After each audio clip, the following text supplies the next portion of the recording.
Hello, my name is Rafael Benevides, and this talk is about Opentracing. So let's start.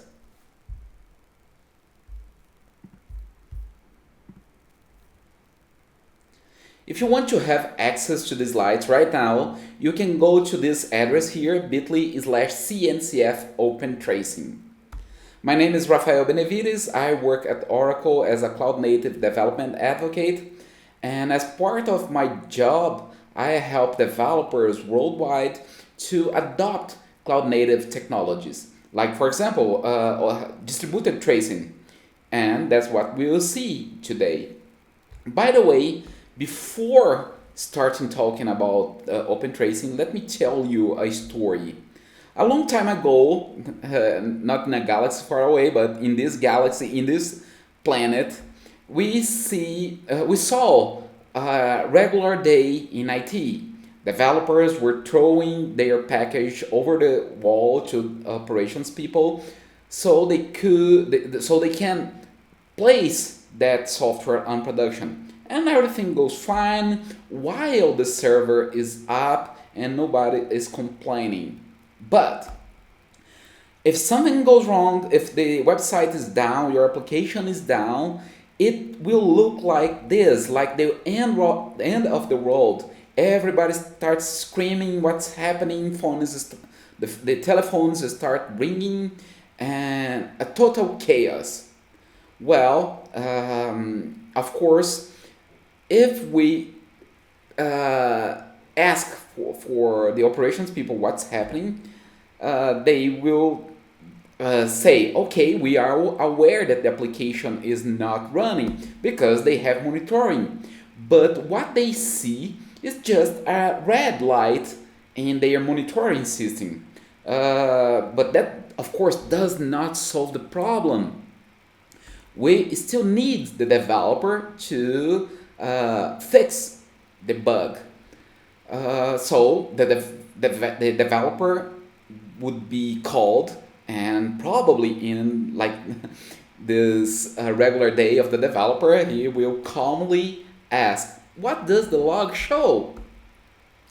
The operation people will look at the log, they will see a bunch of characters, but they are not familiar with the application. They cannot understand what the log is saying because it's not just a messaging saying the error is here. You see probably a stack trace.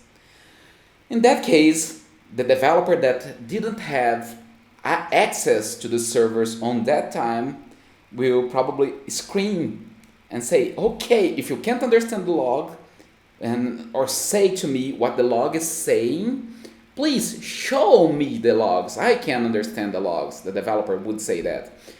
And of course, when the developer reads the log following the stack trace, the developer will be just like the Matrix movie. He will see behind the characters what that really means, what is the problem. It will just clarify. Of course, that is a story that happened for many. It happened a lot in the past, but nowadays we can understand why the DevOps movement became so important. Because now developers and operations are not working apart in silos, they are working together to maintain the application. And that keeps happening today in the microservices world, in the cloud native world, because the microservice, they don't live together in a single server. They are spread in different servers and they are connected, forming a kind of network of services, right? So what we see in the IT industry related to the design of the application is that we have microservices, each one of them having their own data, running on top of containers managed by Kubernetes. But some things never change, like for example, the operations people will still have monitoring just in case of something goes wrong. But what we see is that it's now called observability, And it's very funny, for example, to see this Twitter from Cindy where she says observability because developers don't like to do monitoring. That seems to be more the case for operations people, right? So we need to package it in a new nomenclature to make it palatable and trendy. That's the reality of observability. And in fact, the observability is formed by three pillars: tracing, metrics, and logging. And the focus of this presentation today is to talk about tracing.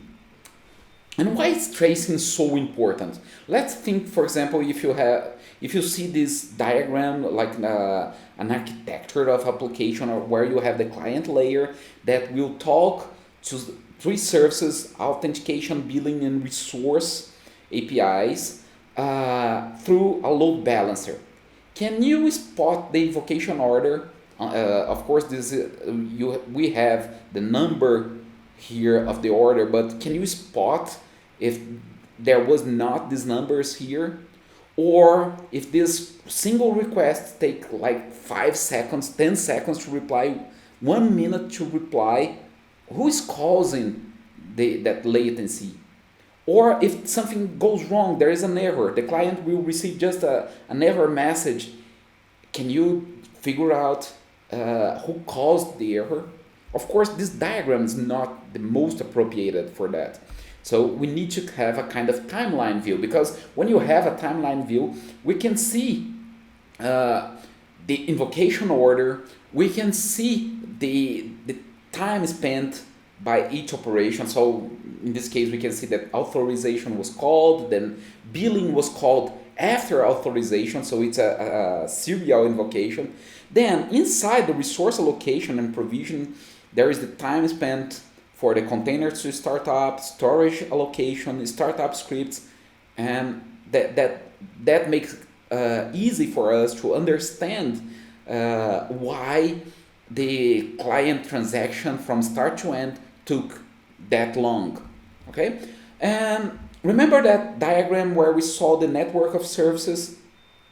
We need to understand also the critical path, or in a case of error, why did it fail, who failed and why did it fail, or what is a latency to invoke from one service to invoke another service.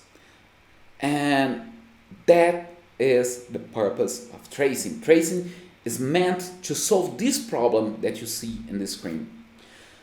There are different tracing, distributed tracing, and tracing is not new. So there are many different products and projects that does distributed tracing, okay? And products that do distributed tracing.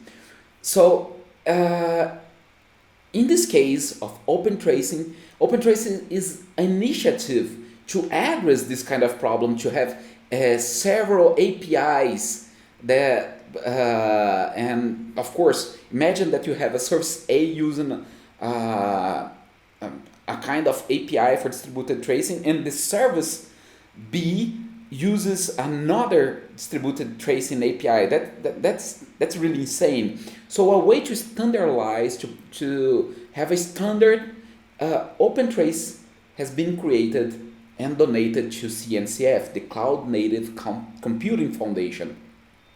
So the idea of the Opentracing is to provide a unique API with no relation with platform vendors and etc. But to understand, to start using Opentracing, we need to understand a specific terminology related to distributed tracing. The first item of this terminology that we will see is a trace.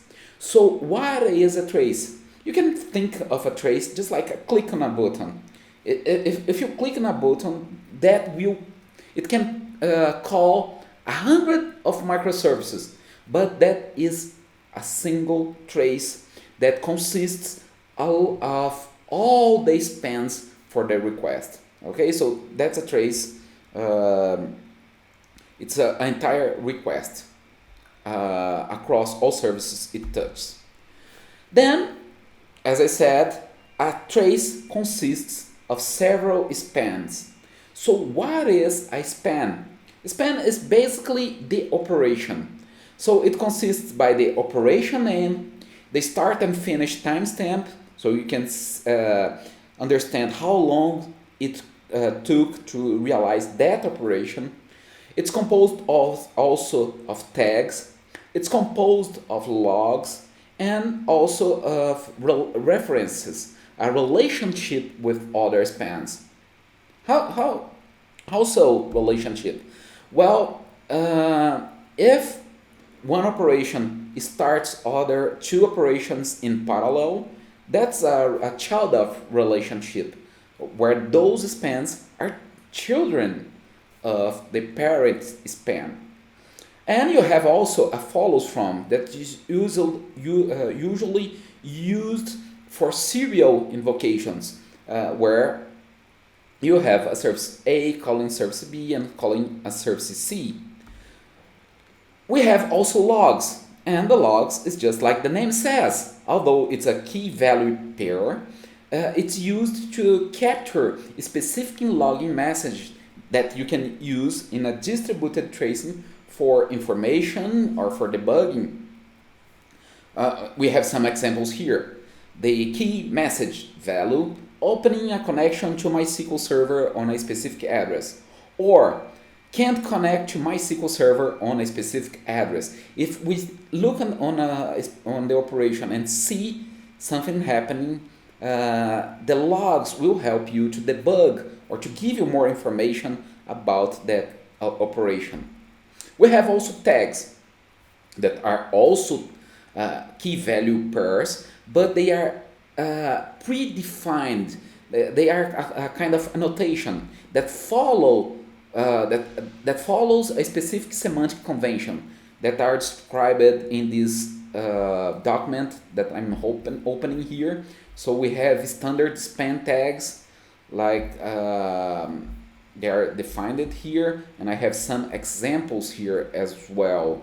DB instance, MyDB, DB statement, what is the statement that we're sending to the database, or the database type, in this case MySQL, the HTTP method, HTTP URL, HTTP status code, error, span kind, if it's the client or the server, and so on.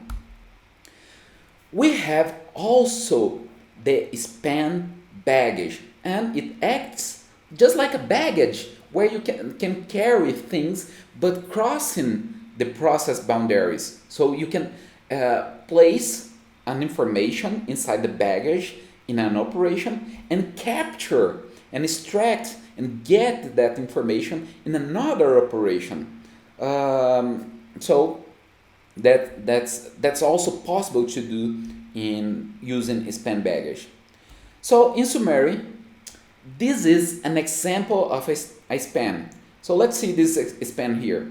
The operation name, DB query. So we know that this is doing a query on a database. There is the time that it starts, a time that it ends. We have the tags to identify, to provide more information about the DB query. We see that this query is made in an instance called customers. This is the statement, select from my table where foo equals bar. We have the peer address, the address of the database. We have also a log message saying, for example, can't connect to my SQL server. In this case, this operation failed. And of course, we have the context of this span. So what is the trace ID for that span? Remember, a trace, it's composed of several spans. So this span is part of what trace? So we have the trace ID here. We have the span ID, and we have also the baggage items that can be placed inside this span. Okay? For the demo purpose, I will use Jagger. So what's the relationship between Jagger and Opentracing? Well, Jagger is an Opentracing implementation. It is inspired by Dapper and OpenZipkin. Zipkin was one of the first distributed tracing, at least it was one of the first to become most popular. Zipkin was created by Twitter, but Jagger was created and made open source by Uber. And it's compatible with Opentracing. As I said, Jagger is an Opentracing implementation and has several libraries, like for example, libraries for Go, for Java, for Node, for Python, for C. Okay, and how is the architecture of Jagger? We can see here that we have the application, and inside the application we have a Jagger client written in the same language of your application. So we have a Jagger client for Go, for Java, for Python, for Node, for C, for PHP and Ruby.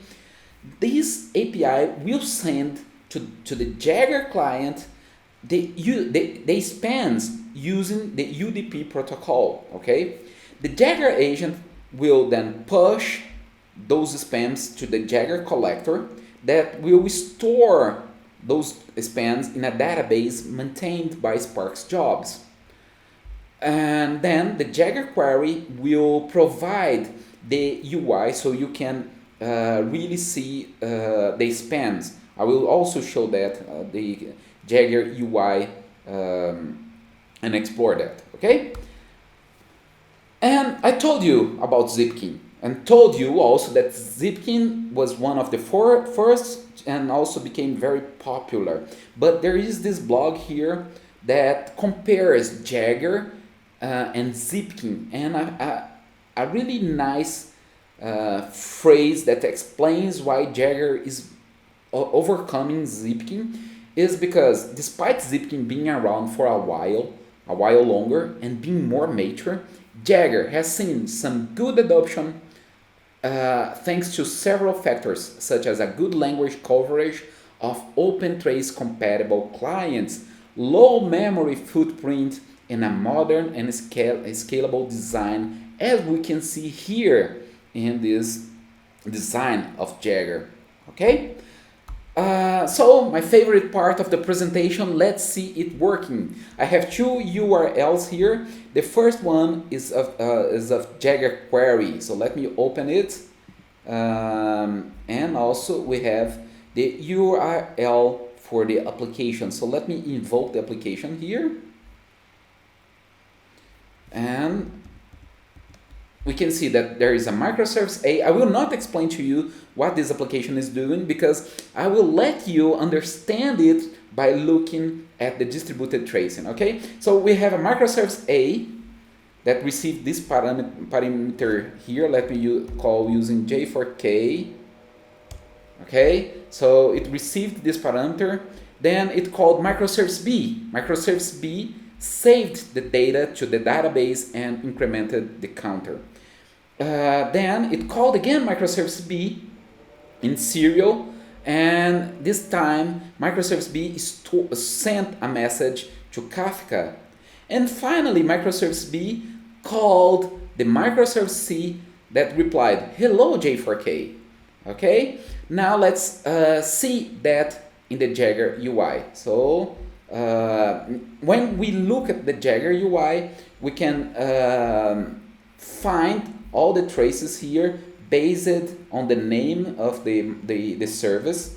We can also take a look here at the dependencies. So let me open the diagram of the dependencies here. So we see that microservice A called microservice B, that called microservice C. So let me select here the microservice A, which is the first one, find the traces, and we can see both traces. The first one that I did using Rafael as a parameter. I can even look here, let me see, logs, parameter, Rafael, or I can go to the second span that received the parameter J4K. Here we can see the logs, the purpose of the logs. because I'm not only seeing what the operations were made, but what kind of parameter was provided to this API, to the API, okay? So let's see also some other information. We can see that there is a Helidon web server that received the invocation at serial/J4K, so we have the HTTP URL, the status code was 200, no error. Okay, what else? So first thing, this is a Helidon web server, which means that this is a Java implementation using Helidon MicroProfile. Then we have some security interceptors. Then this class here, REST resource, has been invoked through the method serial.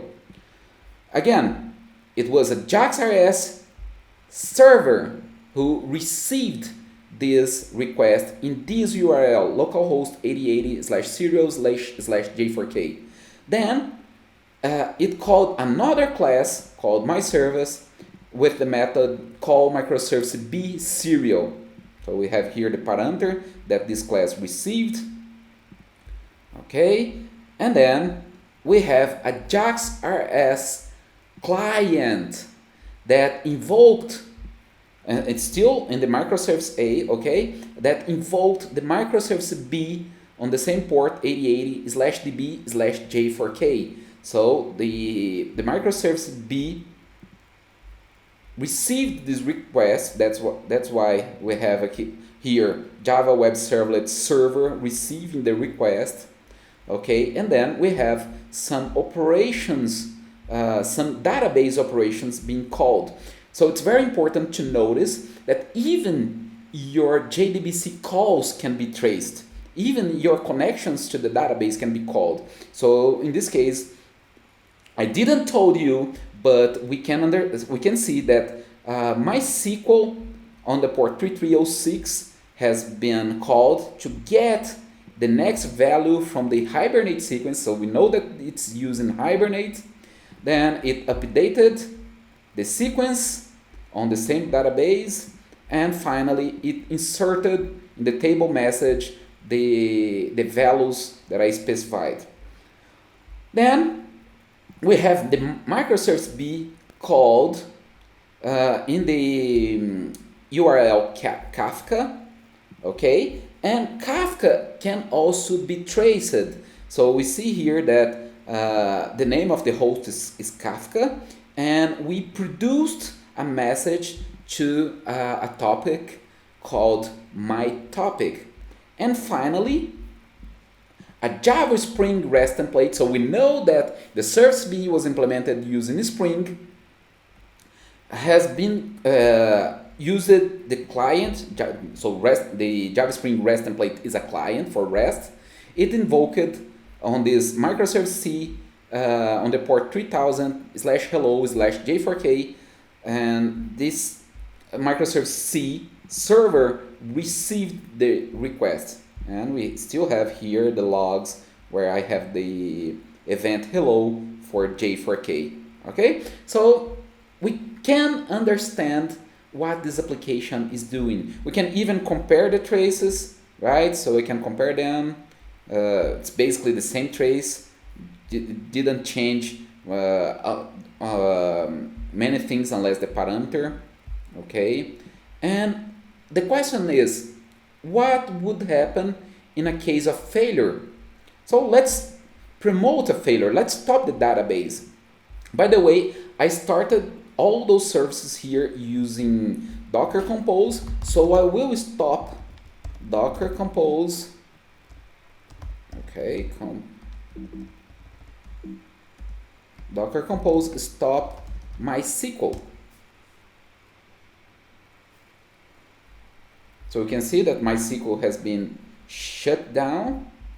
I will invoke the same request again. And now we have an error. And if I find the traces, I can see here that the microservice A is showing errors, 3 errors. But that's because the service A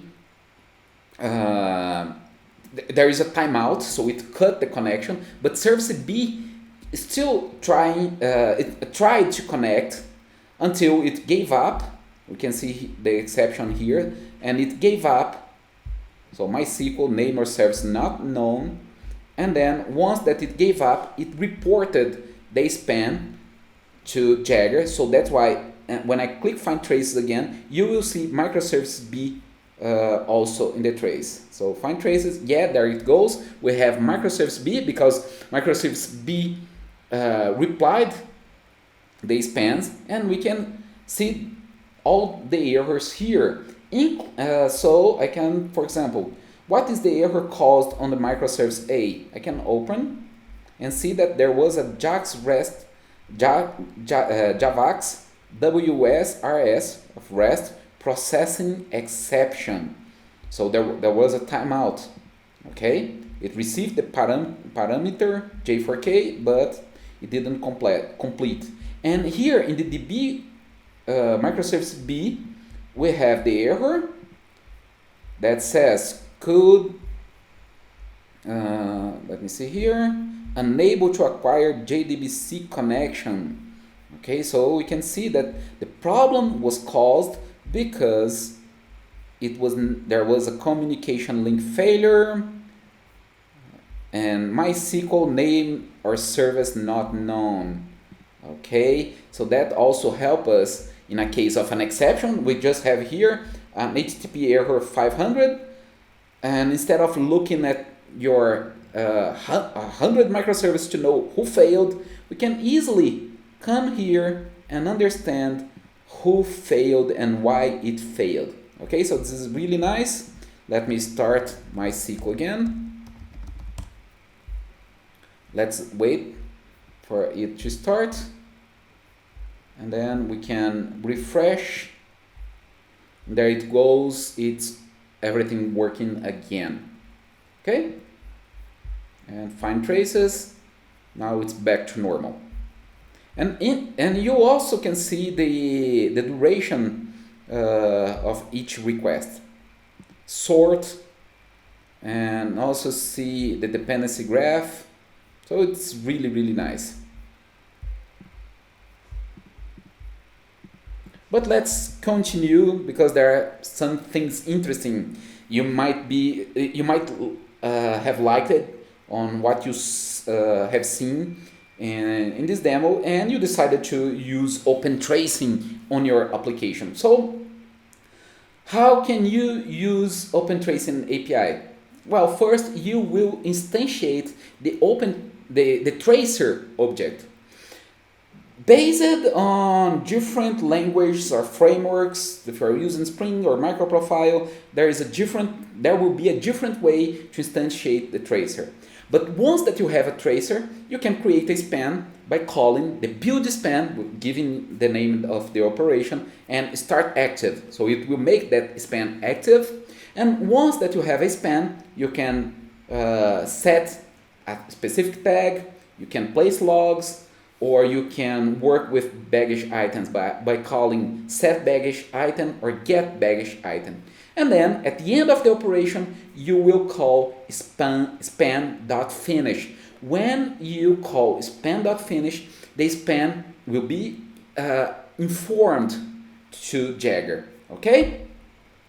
But you saw, by the way, everything that you do in a span is thread local. Okay, so if you receive the information and called another microservice in the same thread, that's the same span. But what happens? How can you send the context, the same trace ID to another microservice? We have a service A calling a service B, and we propagate the context between those services. That's made using headers, specific HTTP headers. So a client tracer, before calling the other tracer, the server tracer, the service B, it will inject some headers, in this case the XB3, trace ID, parent span ID, it will place in the HTTP request, and the server who receives the request will extract the information from those headers. Okay, this is the only format? No, there is also the format of Uber headers. Jagger was created by Uber, so the default format for Jagger is to use a single header called Uber trace ID, and the value is the trace ID, the span ID, the parent span ID, and the flags. If we look here at the logs, we can see here span reported. So we have the span ID, the parent span ID, and so on that it got. Okay, so every operation have its own span. So REST resource serial and so on. The Jagger, as I said, use this Uber header as default, but in the future, the Jagger will also support an upcoming specification. So W3C is creating a specification for tracing headers. Okay, it's good for you to be aware of that, and Jagger will be prepared for that tracing as well. Another thing, so suppose that you are a Java microprofile developer, so you don't need to instantiate a tracer by hand and call tracer start span, nothing that, because every request that the microprofile receives once that you place the microprofile tracing dependency on your project, the server, all the requests that it receives will be traced automatically. We can look at the source code. So let me open here the source code for this project and look at the microservice A. So this REST resource does not have anything related to Opentracing because it's made automatically.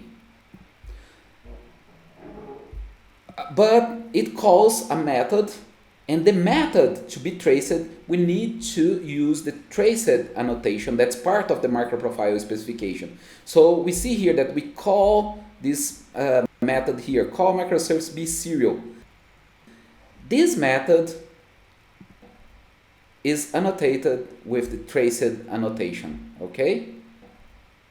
So this annotation from microprofile signs that this operation needs to be traced. So a specific span will be created for this service, okay?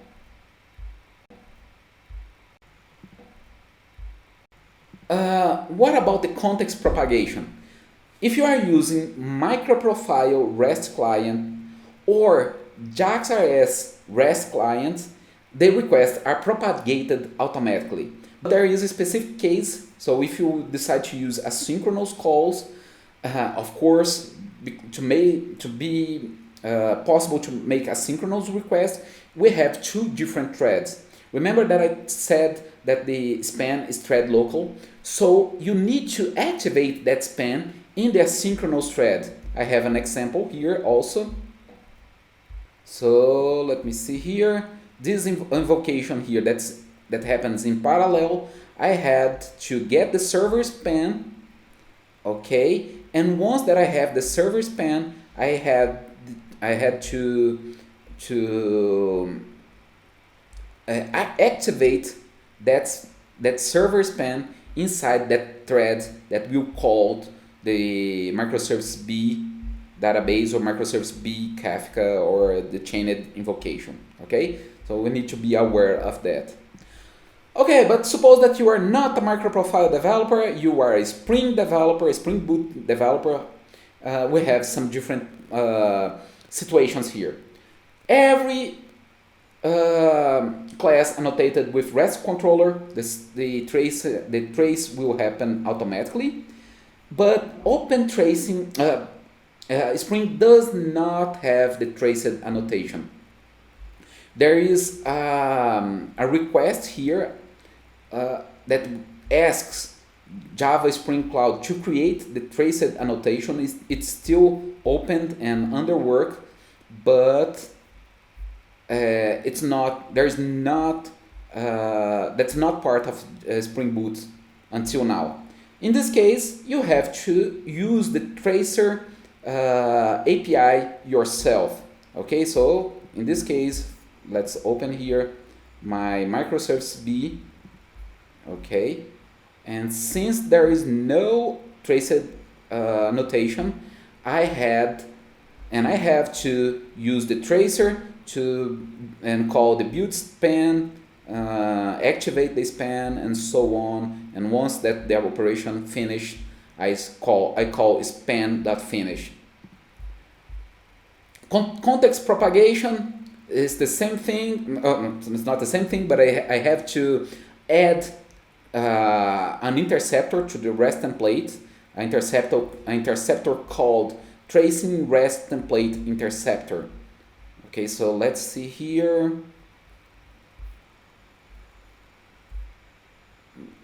Okay.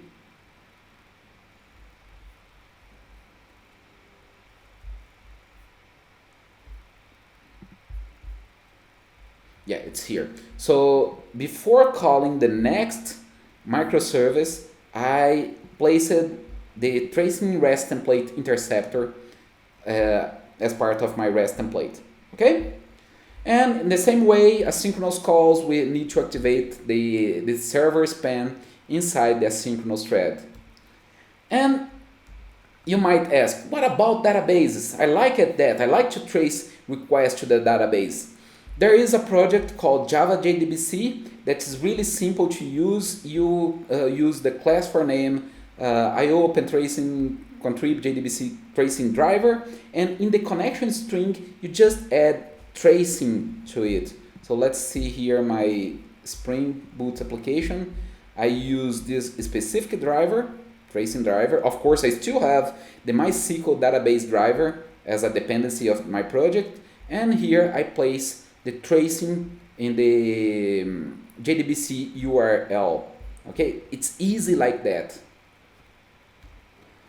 And for Kafka, I have another project called Java Kafka Client, where I will decorate my consumer factory or my producer factory. I will not decorate, but I will provide an implementation for the consumer factory or for my producer factory with tracing consumer factory and tracing producer factory passing the current tracer as my inside the constructor of these classes. Okay, that was also made here.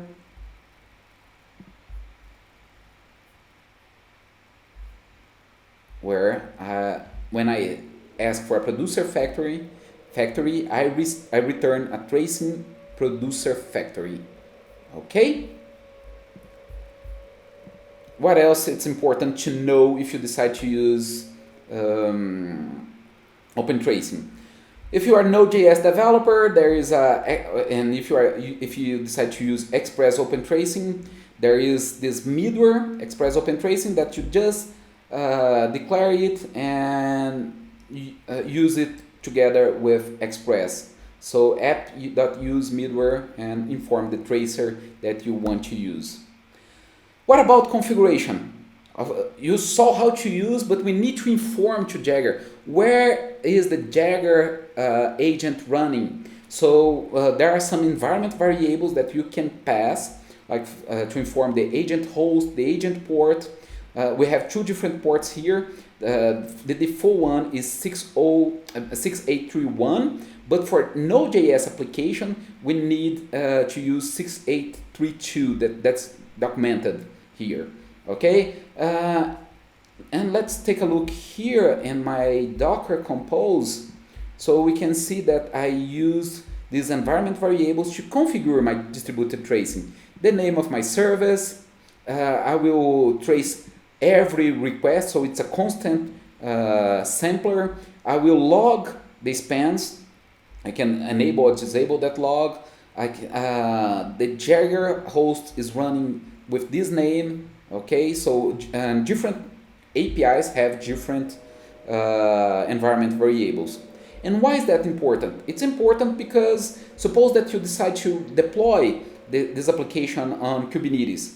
In Kubernetes, the tracing host it will be different. You can see that in this case I'm using Jger agent in the namespace Istio system. By the way, talking about Istio, it's important for us to know that Istio provides an integration with Jagger. What's the idea here? The idea is that before Istio we had to create some capabilities inside our microservices, right? Discover, load balancer, resilience metrics, and tracing. In this case, when you decide to use Istio, all those features, all those capabilities are running inside a Sidecar container. And as I said, Jagger is part of the Istio, so Jagger, the Sidecar container will start tracing headers for you. But there are some considerations that we need to be aware. The first one is that the Istio Sidecar, in this case the Envoy proxy, will generate B3 headers. But remember, Jagger uses the Uber header as the default. So that's why if I'm deploying the same application and integrated with Istio, I need to say that my propagation it will use the B3 headers. Okay. Another thing that we need to be aware is that although the Istio Sidecar will process both inbound and outbound requests for an associated application instance, there is no implicit way of correlating the outbound request to the inbound request that calls them. The only way this correlation can be achieved is if the application propagates relevant information, example headers, from the inbound request to the outbound request. So don't think that's just a matter of installing Istio and we will have tracing for free, because you will have just disconnected spans on your Jagger UI. To make this correlation, you need to capture the B3 headers that we received from the Sidecar, propagate it to the next request, and the proxy will get those B3 headers in the outbound request. Okay, so it's very important to be aware of that. Otherwise, you will not have the relationship between the spans. The good thing is that Spring and MicroProfile automatically captures B3 headers or Uber headers if they are present in the request. Okay. Another thing that you need to be aware in case of you decide to use Opentracing is that there is a nice tutorial provided by this guy here. I will open for you so you can have an idea. There is a tutorial for Java, Go, C#, Node.js, and Python.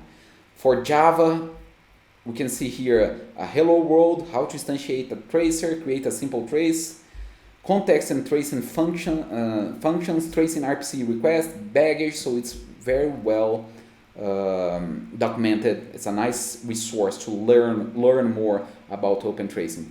And this demo that I used here, it's also available online in this GitHub URL, okay, where you can, if you are implementing distributed tracing, you can see how I did this using MicroProfile, or using Spring Boot, or using Node.js.